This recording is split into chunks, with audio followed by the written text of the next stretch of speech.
Орлогоо нотлоогүй 13 хоног. Огцрог хамрахын жагсаал 5 сарын 14-ний өдөр эхэлснээс хойш нийт 13 дахь хоногоо өнөөдөр үргэлжилж байна. Тэгвэл энэ 13 хоногийн хугацаанд юу олж өнгөрсөн бэ? Монгол Улсын ерөнхий сайд Лувсан намсрын оюун эрдэнэ 22 настай эрхэлсэн ажил байхгүй, Америк нэгдсэн улсад хэдний бэлтгэлд сурдаг буюу их сургуульч хэлж амжаагүй, англи хэлэж бүрэн дүр эзэмшиж амжаагүй байгаа хүүхэд нь найз өхрийнхөө төрсөн өдөрт зориулаад 20 сая төгрөгийг шилжүүлэх, 10 сая төгрөгийн цүнх авч өгөх, тэрбум төгрөгийн машин унах гэх мэтчлэн байдлаар тансаглуулж бүр дээрэс нь болоогүй гэрлэх санал тавихтаа өндөр зэрэглэлийн амлалтын газрыг бүтнээр нь хаалгах гэх мэтчлэн үйл явдлууд болж байгаа нь баримтууд дэлгэгдсэн олон нийтийн дургуутслыг ихээр хүргэж 5 сарын 14-өөс эхлээд бий болоод манай эдэн найзууд ер нь л жагсаж ирсэн байна. Хамгийн ихний өдөр 5 дугаар сарын 14 цөөн тооны залуучууд талбай дээр цуглаж мөн дээрээс нь ди парламентаар аль биесны өргөдөл гаргах гэсэн хүсэлтийг мань хүлээж аваагүй болмоос ОИХ цэгийн дээр олон нийтийн өргөдөл гаргаж нэгэн өдрийн дотор 11 мянган хүн гарын үсгээ зурлаа. Жагсаалын 2 дахь өдөр. Огцрог хамрахын жагсаал дээр ирж байгаа хүмүүсийн тоо 2-оос 3 дахин нэмэгдэж мөн онлайнаар гарын үсэг зурсан хүмүүсийн тоо 38 мянгад хүрлээ. Жагсаалын 3 дахь өдөр номын баяртай давхцсан учраас бид нар жагсаалын агуулгатай нэгдэж байгаа, огцрог хамрахсан санаачлагтай нэгдэж байгаа,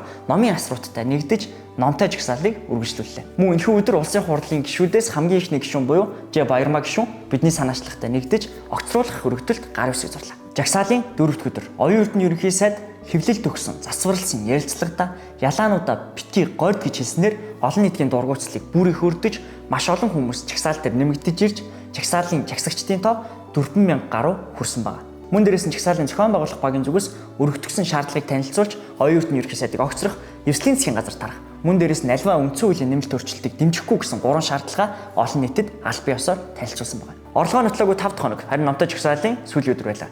Энэхүү жагсаал дээр онцлог үйл явдлуудыг гэх юм бол Монгол улсын ерөнхийлөгч өөрийн хэвлэлийн төлөөлөгчөөр дамжуулан үндсэн хуулийн өөрчлөлтийг дэмжихгүй гэдгээ илэрхийлсэн бөгөөд бидний 3 дахь шаардлага тодорхой төвчөнд бийсэн гэсэн. Мөн дээрээс нь Монгол улсын ерөнхий сайд Лувсан намсрын оюун эрдэнэг огцруулах гарын үсэгт Цэнгүн Лодой сан бозоолж аргал гэсэн ардчсан нам болоод хүн намын сонгогдсон улсын хурлын гишүүн нэгдэж гарын үсгээ зурж огцрох хамрахын санаачлагын нэгдсэн гишүүдийн тоо 4 төрлөө. Үүний дараа орлогоо нотлоогүй 6 дахь хоног нийт хараат бас 20 гаруй редакц өөрийн альбом тушаалд очсноос хойш нэг ч удаа шууд ямар нэгэн тавилттай бус ярилцлага өгч үзээгүй Лувсан намсрын оюун эрдэнэ ерөнхий сайдыг тавилтгүй мөн бэлтгэлгүй танаагүй засварлаагүй ярилцлага өгөхийг уриалж шаардлага хүргүүлсэн байна. Мөн дээрээс нь улсын хурлын гишүүн Бямсүрэн улсын хурлын гишүүн Ганбат гэсэн гишүүд нэгдэж нийт 6 гишүүн ерөнхий сайд оюун эрдэнэг огцруулах өргөдөлд гарын үсэг зурлаа. Огцрог хамрахын жагсаалын 7 дахь өдөр.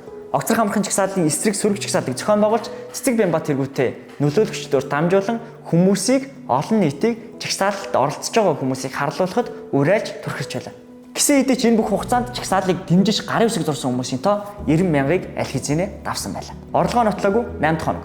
Сөрөг жагсаалын 2 дахь оролдлого олон тооны иргэдийг залуучуудыг мөн дээрээс нь өндөр наснуудыг бараа бүтээгдэхүүнээр болон бэлэн мөнгөөр авчирч огцрох хамрахын жагсаалын орон зайг багасгах хумих зорилгоор олон тооны хүмүүсийг хүчирхийлэлд уриалж иргэдээр нь даруулах оролдлого хийлээ. Гэсэн хэдий ч огцрох хамрахын жагсаал дээр нэгдсэн хүмүүсийн тоо суугаа жагсаалд 50-аар нэгдсэн тэмцэгчдийн тоо илүү олуулаа байж 50 замаар даван гарч чадлаа. Харин дараагийн орлогоо нотлоогүй 9 дахь хоног үүрээр Монгол Ардын намын баг хурлын шийдвэр гарч ардчсан намыг хамтарсан засгаа байгуулсан гэрээгээ зөрчсөн гэдэг үндслэлээр засгийн газраас гаргах шийдвэр гарлаа.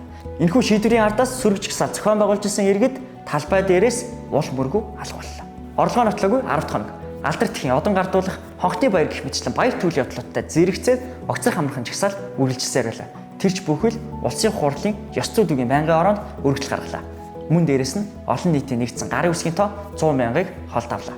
Тэрч бүхэл огцрох хамрахын жагсаалын талаар мэдээллүүд AFP, Washington Post гэх мэтчлэн олон улсын томоохон хил мэдээллийн байгууллагуудаар гарч ирлээ.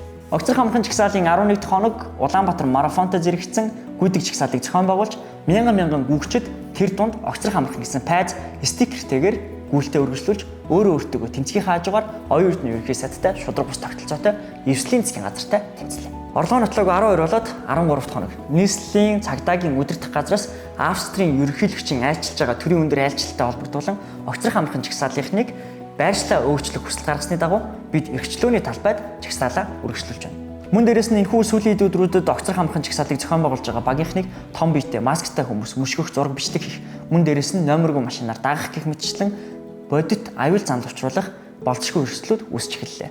Ингээд бид нар 14 болоод 15 дахь хоногоор Монгол улсын төв талбай болох Сүхбаатарын талбайгаас жагсаалаа үргэлжлүүлнэ. Улс төрчдөөс хариуцлага нэхэж сурцгаая.